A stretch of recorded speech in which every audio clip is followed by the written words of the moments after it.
నుంచి ఇంత మండుటెండను సైతం లెక్క చేయకుండా కాంగ్రెస్ పార్టీ సభ ముఖ్యమంత్రి గారు వస్తూ ఉన్నారు. వారి సందేశం వినాలని మారుమూల ప్రాంతాల నుంచి చేసినటువంటి విశేషమైన కాంగ్రెస్ కార్యకర్తలకి, నాయకులకి, అందరికి కూడా వివిధ రాజకీయ పార్టీల నాయకులకు కూడా ముందుగా నా హృదయపూర్వకమైనటువంటి నమస్కారాలు తెలియజేస్తా ఉన్నాను. మిత్రులారా, కొత్తగూడెం శాసనసభ నియోజకవర్గం రాజకీయంగా అత్యంత చైతన్యవంతమైనటువంటి నియోజకవర్గం. ఇక్కడ కార్మిక సంఘాలు కానీ, లేకపోతే ఇక్కడ హక్కుల కోసం పోరాటం చేసేటువంటి వ్యక్తులు కానీ పెద్ద ఎత్తున ఉన్నటువంటి ప్రాంతం ఇది. కాంగ్రెస్ పార్టీకి కంచుకొట్టుగా ఉన్నటువంటి ప్రాంతం కూడా. గత శాసనసభ ఎన్నికల సందర్భంలో కాంగ్రెస్ పార్టీ మిత్రపక్షంగా ఉన్నటువంటి సిపిఐ పార్టీకి కోనంనేని సాంబశివరావు గారికి కాంగ్రెస్ పార్టీ అభ్యర్థిగా మనం ఇక్కడ మద్దతు ఇస్తే అత్యధిక భారీ మెజారిటీతో గెలిపించినటువంటి మీ అందరికీ మరొక్కసారి నా హృదయపూర్వకమైనటువంటి ధన్యవాదాలు తెలియజేస్తూ, రాబోయే లోక్సభ ఎన్నికల్లో కూడా అదే స్థాయిలో మిత్రపక్షాలు సిపిఐ పార్టీ కానీ, సిపిఎం పార్టీ కానీ, కాంగ్రెస్ పార్టీ కార్యకర్తల నాయకులు కూడా పెద్ద ఎత్తున ఆ మెజారిటీని మించి భారీ మెజారిటీతో కొత్తగూడెం శాసనసభ స్థానం నుంచి గెలిపించాలని మీ అందరికీ నేను విజ్ఞప్తి చేస్తా ఉన్నాను.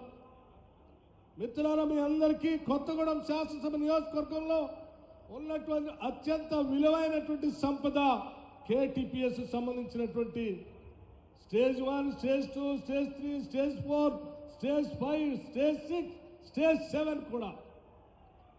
అట్లాగే సింగరేణికి సంబంధించినటువంటి బొగ్గుబాయిలకు సంబంధించినటువంటి సంస్థ కూడా ఇదే ప్రాంతంలో హెడ్ క్వార్టర్లో ఉన్నటువంటి విషయం మీ అందరికీ తెలిసింది. మీ అందరికీ నేను ఒకటే విజ్ఞప్తి చేస్తా ఉన్నాను. సింగరేణికి సంబంధించినటువంటి మూసివేసినటువంటి కొన్ని థర్మల్ పవర్ స్టేషన్, కాలం చెల్లినటువంటి థర్మల్ పవర్ స్టేషన్ సంబంధించి వందలాది ఎకరాలు కేటీపీఎస్ సమక్షంలో అందుబాటులో ఉన్నటువంటి ఆ ప్రాంతాన్ని తిరిగి వాడకంలో తీసుకొని వచ్చి ఆ పరిసర ప్రాంతంలో మూసేసినటువంటి ప్రాంతంలో తిరిగి తప్పనిసరిగా వెలుగులు నింపేటువంటి థర్మల్ పవర్ ప్రాజెక్టులు తీసుకొని వస్తామని చెప్పి మీ అందరికీ సవినయంగా మనవి చేస్తూ ఉన్నాం.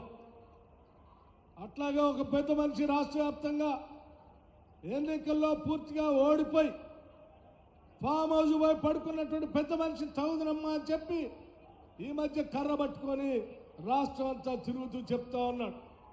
సింగరేణి కాలనీకి సంబంధించట ఆయనట బాగు చేశాడట. అరే, వారి కాలం మొత్తం సింగరేణికి సంబంధించి పెద్ద ఎత్తున కార్మికులు రావాల్సినటువంటి ఎటువంటి లాభాలు ఇవ్వకుండా, కార్మికులు రావాల్సినటువంటి సంక్షేమ కార్యక్రమాల్ని చేయకుండా, సింగరేణికి సంబంధించిన బొగ్గు బాయల్ని సింగరేణికి రాకుండా 10 సంవత్సరాలు మొద్దు నిద్రపోయినటువంటి బీఆర్ పార్టీ సంబంధించిన నాయకత్వం ఈరోజు తగుదనమ్మా అని బయటకు వచ్చి మాట్లాడుతూ ఉన్నారు. కాంగ్రెస్ పార్టీ పక్షాన మీ అందరికీ మాటిస్తా ఉన్నాం. యావత్ మంత్రివర్గం మొత్తం కూడా సింగరేణి పరిసర ప్రాంతాల్లో ఉన్నటువంటి ఏ ఒక్క బొగ్గు బాయిలు కూడా సింగరేణి కాకుండా వేరే ప్రైవేటు వ్యక్తులకి పోయేటట్టుగా చేయం, సింగరేణిని కాపాడుతామని చెప్పి మీ అందరికీ సవినయంగా మనవి చేస్తాం. అత్యంత చారిత్రాత్మకమైనటువంటి ఒక నిర్ణయం కూడా ఈ సందర్భంగా మీ అందరికీ గుర్తు చేయాలి. సింగరేణిలో పనిచేస్తున్నటువంటి వేలాది మంది కార్మికులు, ఆ కార్మికులు ప్రమాదవశాత్తు పొరపాటు ఏదైనా జరిగితే దేశ చరిత్రలో ఎక్కడ చేయని విధంగా కార్మిక లోకానికి ₹1 కోటి బీమా చేసినటువంటి చరిత్ర కాంగ్రెస్ పార్టీది అని చెప్పి ఈ సందర్భంగా మనం చేస్తా ఉన్నాం. కాంగ్రెస్ ప్రభుత్వం వచ్చిన దగ్గర నుంచి నేటి వరకు ఒక్క క్షణం కూడా రెప్పపాటు కూడా కరెంటు పోకుండా నిరంతరం కరెంటు ఇస్తున్నటువంటి చరిత్ర కూడా కాంగ్రెస్ ప్రభుత్వానికి అని చెప్పి మీ అందరికీ సవినయంగా మనం చేస్తా ఉన్నాం. రేపొద్దున కొత్తగూడెం పరిసర ప్రాంతంలో ఉన్నటువంటి స్పాంగ్ ఏరియాకి సంబంధించినటువంటి ప్రాజెక్టులు కూడా తిరిగి తెరిపిస్తాం, ఇక్కడ ఉద్యోగ అవకాశాలు కల్పిస్తామని కూడా ఈ సందర్భంగా మనం చేస్తా ఉన్నాం. సింగరేణి పరిసర ప్రాంతాల్లో ఉన్నటువంటి దళిత గిరిజనులందరికీ పెద్ద ఎత్తున పిలిపిస్తా ఉన్నాం. ఈరోజు దేశంలో భారతీయ జనతా పార్టీ దళిత గిరిజనులకు సంబంధించిందే కాకుండా బలహీన వర్గాలకు సంబంధించిన ఓబీసీలకు సంబంధించిన విలువైనటువంటి ఆస్తుల్ని వ్యవస్థల్ని రిజర్వేషన్లు కూడా వాళ్ళకి లేకుండా చేయాలనేటువంటి ఒక పెద్ద ఎత్తున కుట్ర జరుగుతాం. ఆ కుట్రకు సంబంధించే మన ప్రియతమ నాయకుడు రాహుల్ గాంధీ గారు పెద్ద ఎత్తున కన్యాకుమారి నుంచి కాశ్మీర్ గురించి మాట్లాడుతూ భారతీయ జనతా పార్టీ భారత రాజ్యాంగాన్ని మార్చడానికి ప్రయత్నం చేస్తాం, రిజర్వేషన్లు తొలగించడానికి ప్రయత్నం చేస్తాం, వాటి కోసం మేము కట్టుబడి ఉంటాం, నిలబడతాం, మీ అందరికీ రక్షణగా ఉంటామని ఆయన చెప్పినటువంటి మాటనే మన ముఖ్యమంత్రి రేవంత్ రెడ్డి గారు కూడా అదే మాట చెప్పారు. ఏ తప్పు కాదే. ఈ దేశంలో ఉన్నటువంటి కోట్లాది మంది దళిత గిరిజనుల రిజర్వేషన్ ఆనాటి కాంగ్రెస్ ప్రభుత్వం భారత రాజ్యాంగం ద్వారా అందిస్తే ఈరోజు భారతీయ జనతా పార్టీ తొలగిస్తా ఉందని చెప్తే దాన్ని పోరాటం చేస్తాం, కాపాడుతామని ఈ రాష్ట్ర ముఖ్యమంత్రి చెప్తే అది తప్పన్నట్టుగా తప్పుడు కేసు పెట్టి ఢిల్లీకి పిలిపిస్తారా? ఏం కాంగ్రెస్ పార్టీ నాయకత్వం మీరు ఢిల్లీకి పిలిపిస్తే భయపడుతుందని మీరు భావిస్తే చాలా పొరపాటు అని కూడా ఈ సందర్భంగా చెప్తా ఉన్నాం. రవి అస్తమించినటువంటి బ్రిటిష్ సామ్రాజ్యానికి ఎదురొడ్డి గుండెల అడ్డం నిలబెట్టి కాల్చండరాని అడ్డం తిరిగిన కాంగ్రెస్ నాయకత్వం ఆఫ్టర్ ఆల్ మీరు ఢిల్లీకి పిలిస్తే ముఖ్యమంత్రిని భయపడతారని మీరు భావిస్తే పొరపాటు. తప్పనిసరిగా రిజర్వేషన్ కోసం కాంగ్రెస్ పార్టీ నిలబడుతుంది.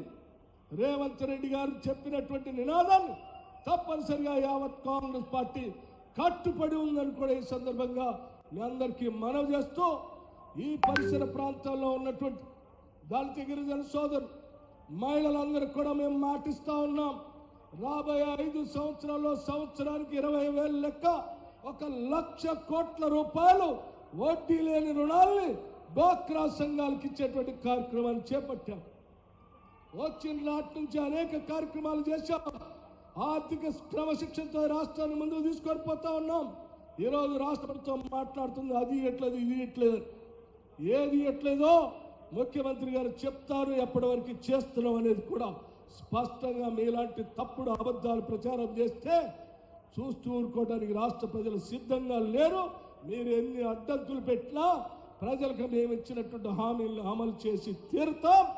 అమలు చేసే ప్రక్రియలోనే మహిళలకు ఉచితంగా బస్సు దగ్గర నుంచి 200 యూనిట్ లోపల ఇచ్చేటువంటి ఉచిత కరెంట్ని అమలు చేసుకుంటూ పోయాం. రేపొద్దున కూడా మిగతాయి కూడా చేస్తాం. మిగతా విషయాలన్నీ కూడా ముఖ్యమంత్రి గారు స్పష్టంగా ఆర్థిక పరమైనటువంటి విషయాల్ని అట్లాగే మిగతా వాళ్ళకి ఏమేమి చేస్తున్నటువంటి విషయాలు కూడా స్పష్టంగా ఈ సభ ద్వారా కొత్తగూడెం శాసనసభ నియోజకవర్గం నుంచి ఈ రాష్ట్రానికి స్పష్టమైనటువంటి సందేశాన్ని కూడా ఇస్తారని కూడా మీ అందరికీ సవినయంగా మనవి చేస్తూ మరొక్కసారి రఘురామ్ రెడ్డి గారిని అత్యధిక భారీ మెజార్టీతో రాహుల్ గాంధీ గారిని ప్రధానమంత్రి చేయటానికి, దేశంలో భారత రాజ్యాంగాన్ని కాపాడటానికి, ప్రజాస్వామ్యాన్ని కాపాడటానికి పార్లమెంటు సభ్యులు అత్యధిక మెజార్టీతో గెలిపించి పంపించవలసిందిగా మీ అందరికీ విజ్ఞప్తి